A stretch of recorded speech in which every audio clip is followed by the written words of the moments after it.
quelqu'un du public lui pose la question comment un sénateur qui se dit être homme d'État peut inviter à incendier des bureaux de vote. Sénateur Lambert. Je dis qu'il y a un complot pour esquiver le vrai débat. Et trop de gens parlent de choses qu'ils ignorent. Et généralement en Haïti, on ne voit que le côté visible de l'iceberg. On ne cherche pas du tout à comprendre les dessous de cette question. Le peuple a intérêt à faire la différence entre la réalité nationale et les discours.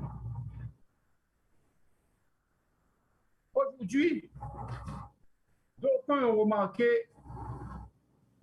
un excès dans mes derniers propos.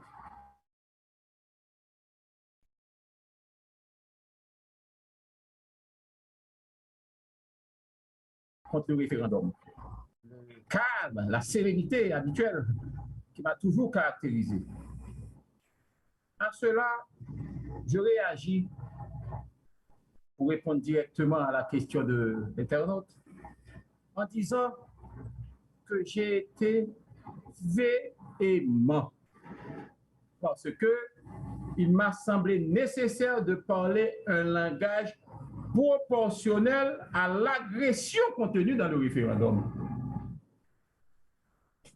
Mais là, on parle quand même d'incendier des bureaux de vote, sénateur. Je dis bien un langage proportionnel à l'agression contenue dans le référendum. Pourquoi?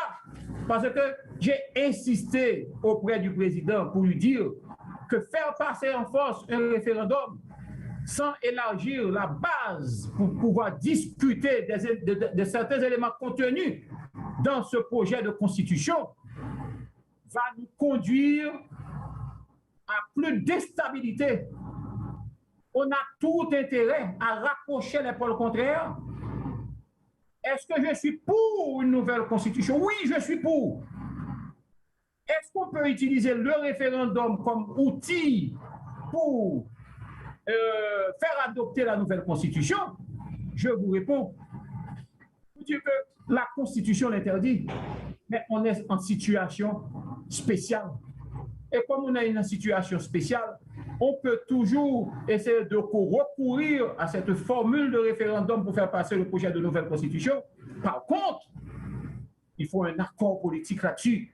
Ça ne peut pas être l'œuvre de 5 personnes choisies sur le tas et qui nous proposent un projet de constitution. On ne me demande pas de voter, comme M. Ricardo à un certain moment à le dire, de voter pour ou contre une nouvelle constitution.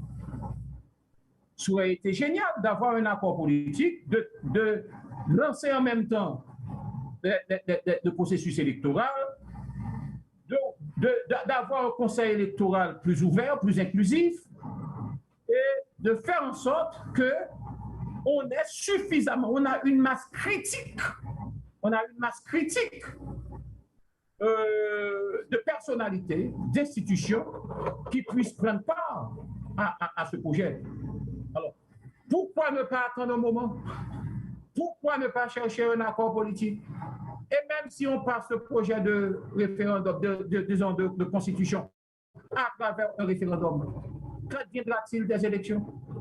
On aura toujours une opposition dure, radicale, en face. Pourquoi ne pas avoir un programme minimal, comme l'a dit Toutouni, un programme minimal sur une période donnée? Pourquoi ne pas prendre son temps et puis faire en sorte qu'on ait une œuvre qui soit proportionnelle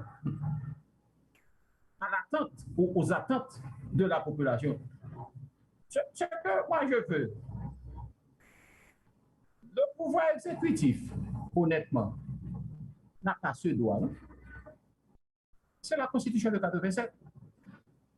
Tous les arrêtés, tous les décrets par le président, il cite toujours, vu la Constitution de 1987. Tu vois, je ne veux vraiment pas trop entrer dans les débats, pour donner au moins une chance d'avoir une nouvelle constitution ici, pour mon pays, pour notre pays.